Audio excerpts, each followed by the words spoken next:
The War of the Satyr, 9,300 years before the Dark Portal. Initially, the Night Elves suffered terrible losses from the Satyr's assaults. Yet, the tide of battle soon changed when Tyranda's adopted daughter, the captain of the Sentinels, Chandris Feathermoon, proposed a new strategy to fight the demons. She suggested that the druids be called from their sojourns in the Emerald Dream so they could be used as a fighting force. Upon seeing how Zalan had corrupted the Night Elves' forests, Malfurion agreed to Chandris' request and summoned the most powerful druids of Kalimdor to his side. As one, the druids and sentinels struck into the heart of Satyr territory. Chandris' brilliant guerrilla maneuvers led the Night Elves to overcome many of their enemies, including Zalan himself. But while the Night Elves made gains in the war, a new threat emerged from within their ranks. A group of wayward druids seeking to harness the fury of the wild god Goldrin had adopted savage wolf forms. Led by R'hllor Fangfire, these druids became known as Worgen. R'hllor and his ferocious companions were slaves to their own rage, and they tore through friend and foe alike in mid-battle. Night Elves bitten by the wolf beasts contracted a virulent curse that transformed them into Worgen as well. The Worgen catastrophe forced Malfurion to reflect on the state of druidism. Without some form of regulation, he concluded that individuals like R'hllor would inevitably go too far in their application of druidic power. Malfurion and his followers therefore created a Cenarian Circle, a harmonious order that would guide and keep watch over the world's druids and their practices. The Cenarian Circle's first great task was to deal with the Worgen threat. Seeing no other recourse, Malfurion reluctantly banished R'hllor and his Worgen to the Emerald Dream. There, Malfurion believed that they would enter a peaceful eternal slumber beneath the enchanted tree known as Dar al-Nir. After the Worgen's banishment, any hope the Satyrs had of achieving victory was lost. The Night Elves cut deep into their enemy's domain until most of the forests had been cleansed of corruption. The few remaining Satyrs retreated into the shadows. Never again would they pose so great a threat to Night Elf society.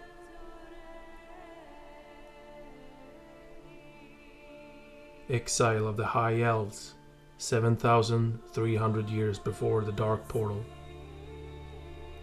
In the centuries after the Sundering, the surviving Highborn attempted to assimilate in a new Night Elf society. Yet, many of them struggled to do so. They found the temptation to delve into arcane magic irresistible, despite the strict laws banning sorcery. Over time, these Highborn were warned again and again to stop meddling with the otherworldly powers. The penalty for repeat offenders was death. Despite this extreme punishment, the Highborn could not stop. The call of arcane energy was simply too strong to ignore. A revered Highborn elf named Darthramar Sunstrider chafed at the restrictions and punishments that weighed on his kind. He eventually proclaimed that arcane power was the birthright of the Highborn, and that anyone who feared it was a coward. He and his followers began to practice the arcane arts without fear or restraint, daring the other Night Elves to act. For Darthramar and the other Highborn, using arcane magic was more than just an act of rebellion. They had always believed that the Night Elves were destined for greatness.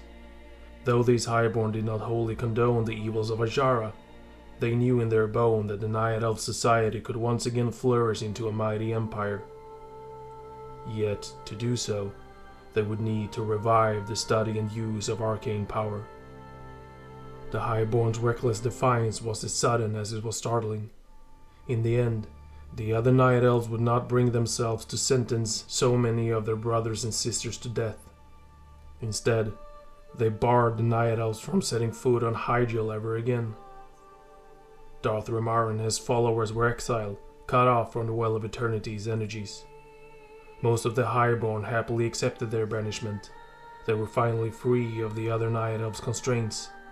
Under Darthramar's guidance, the Highborn built a fleet of mighty ships.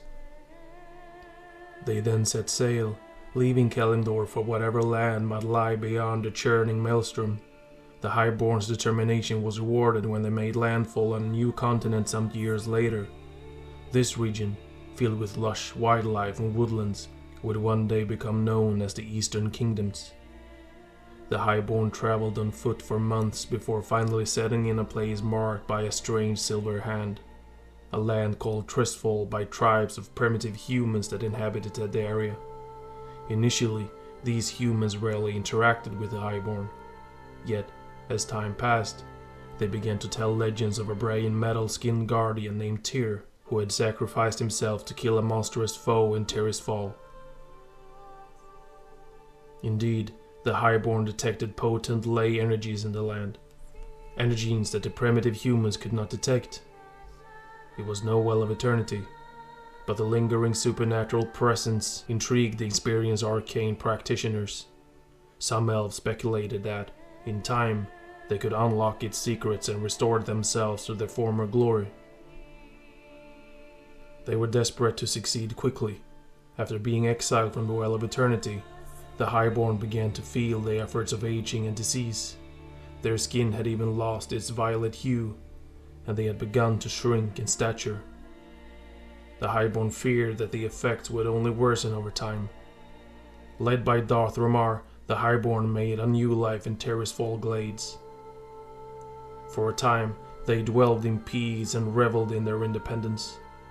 Yet, as they tapped into the area's latent magic, they found shades of dark energy.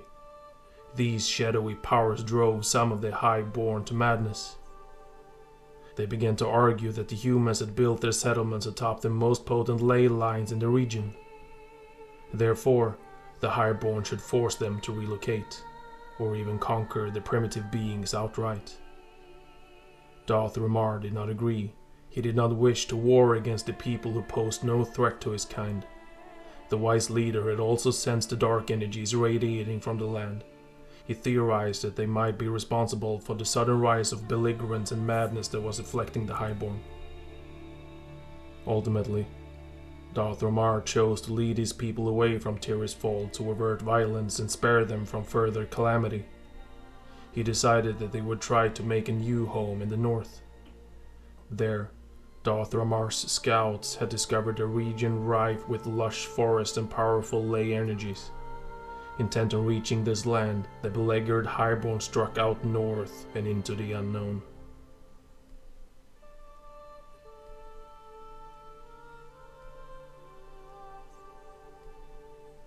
The Long Vigil, 7,300 years before the Dark Portal. The exile of the Highborn ended a tenuous chapter in Night Elf history. Yet, even so, Tyrande and Malfurion found no time to rest. Malfurion and the Cenarian Circle busied themselves with upholding the balance of nature and healing lands still polluted with demonic corruption. Much of this they did in unison with Zera and her green dragonflight, deep within the twisting pathways of the Emerald Dream. Malfurion and the other druids slumbered for decades at a time, their dream forms wandering Zera's realm. Tyrande, Chandris, and the Sentinels maintained their guardianship over the Night Elf's domain. They patrolled the forest without rest, ever wary of another demonic resurgence. Their efforts resulted in a long-sought period of peace and tranquility. Life in the forests and thickets of Hyjal thrived.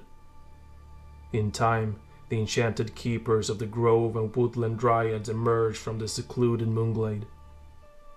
The Night Elves revered these creatures, for they were Cenarius' own sons and daughters. Their presence in the wilds of Ashenvale was seen as an omen of better times to come. Along with the keepers of the grove and the dryads, other creatures appeared in the open with greater frequency. The wise treants, the elusive fairy dragons, and the mythical chimeras all began roaming the forest near Night Elf holdings. In the centuries to come, the Night Elves would foster strong bonds with these fey creatures and call on them in times of need. With Malfurion in the dream, the task of governing the daily activities of the Night Elves fell to Tyrande. The mantle of leadership was demanding, but she enjoyed it. Yet, despite the hope and optimism that blossomed among the Night Elves, Tyrande could not shake the feeling that dire times were ahead. They had banished the Burning Legion, but they had not killed Sargeras.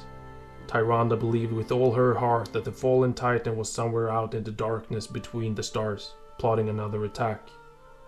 Perhaps it was only a matter of time before Sargeras renewed his burning crusade to decimate all life. And if that day did come, Tyrande hoped that she and her people would be ready for it.